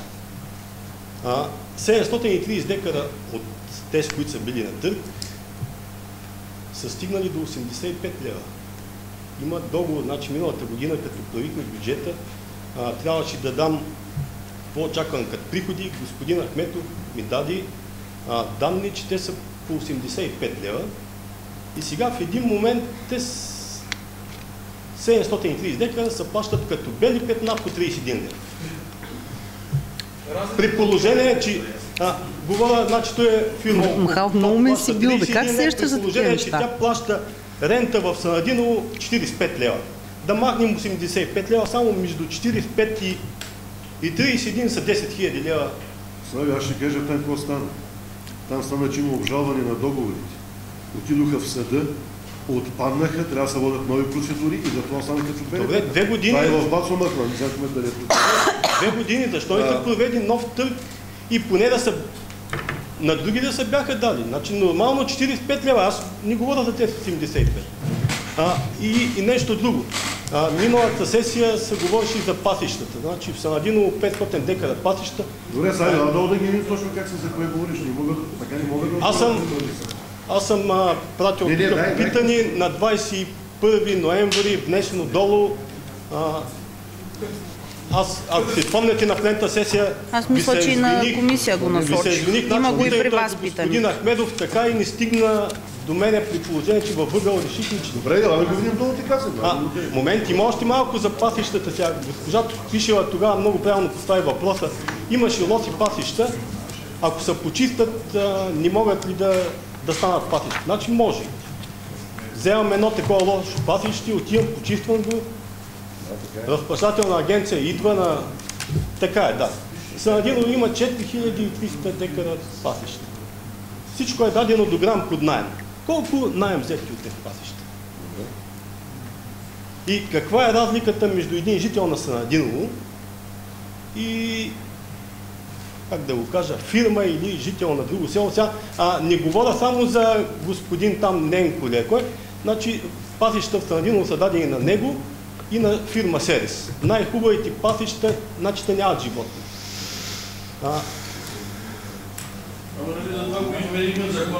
Ама чакай, какво измени за 500 декара?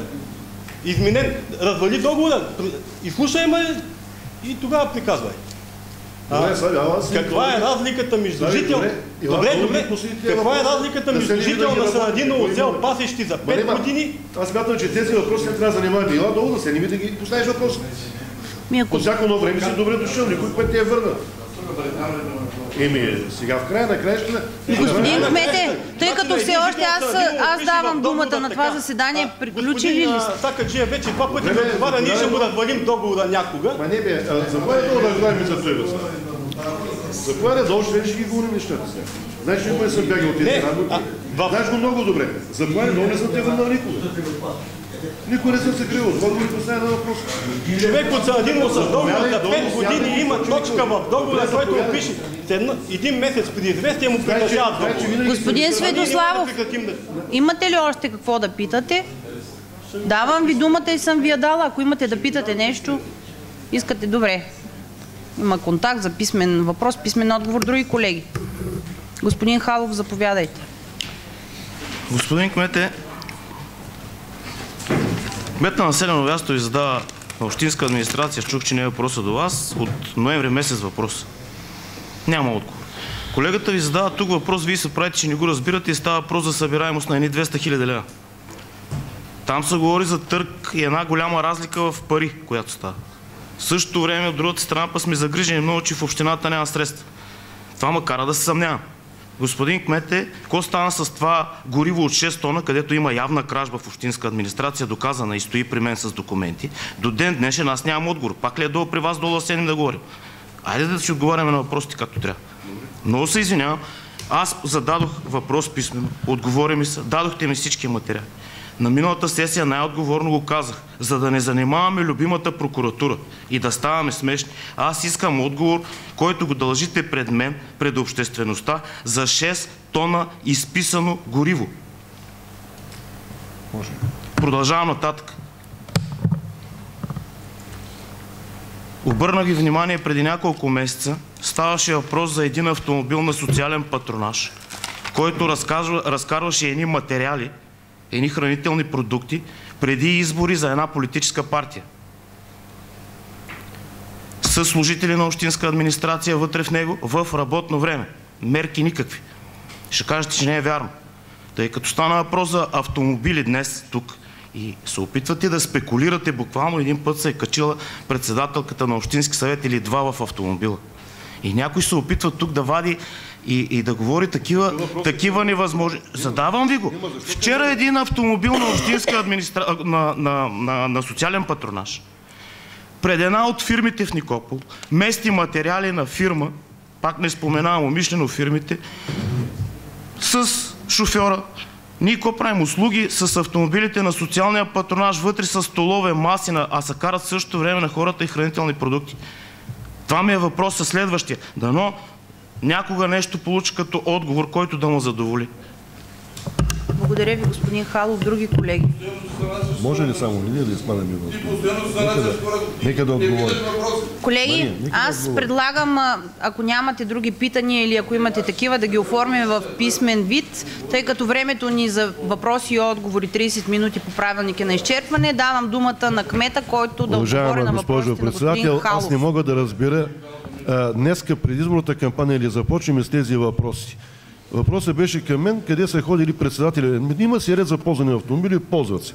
За това, че някой е ползвал неправомерно автомобил, нека да се подаде сигнал на момента към мене. Винаги съм бил безкомпромисен.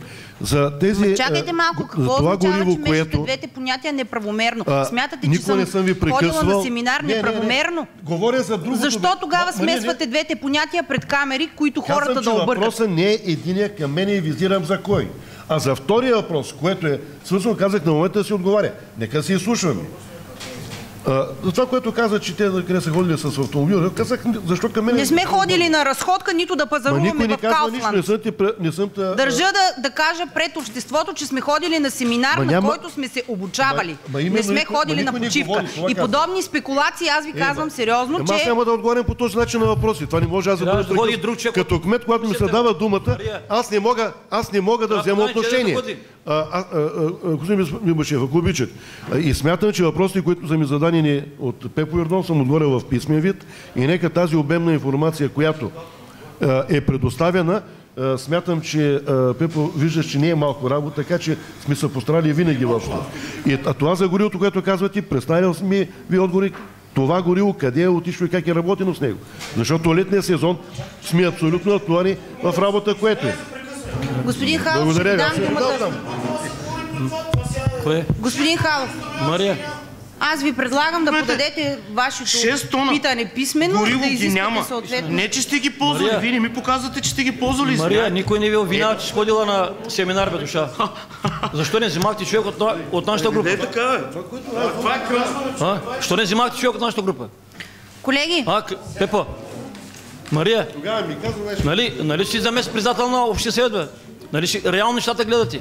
Тя ми каже, че ходила на разходка. Аз виждам, че няма други питания поради изчерпване на дневния ред. Закривам днешното заседание. Не ти е удобно, нали?